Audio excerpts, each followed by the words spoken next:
Kung paulit-ulit kang nakakakita ng numbers, this is for you. Pick a card, 1, 2, or 3.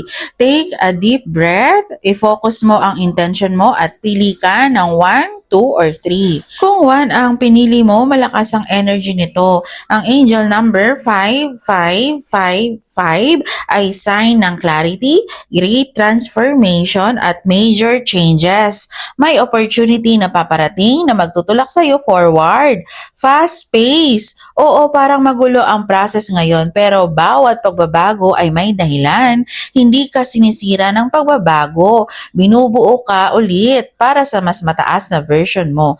Comment 5555 kung ready ka na sa next level. Kung 2 ang pinili mo, powerful message ito. Ang angel number 8888 ay simbolo ng personal power, material at spiritual abundance at balance.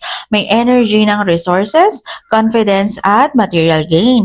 At oo, may kilig energy din dito. Ang love na dumarating ay hindi ka binabawasan. Inaangat ka nito. Ito ang reminder, alam mo ang worth mo. At kapag align ka, darating ang abundance sa love at buhay mo.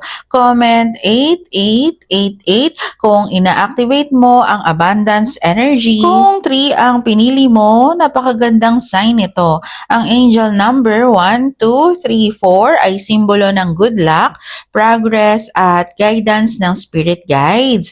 Unti-unti kang inaayos ng universe, structure, system at process ng buhay mo.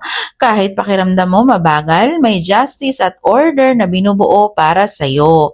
Trust the steps, hindi ka nahuhuli, nasa tamang proseso ka. Comment 1, 2, 3, 4 kung nagtitiwala ka sa journey mo. General guidance lang ito, kunin mo lang kung alin ang nag-resonate sa iyo. Comment kung 1, 2, or 3 ang napili mo. Follow mo ako para sa next angel and love message.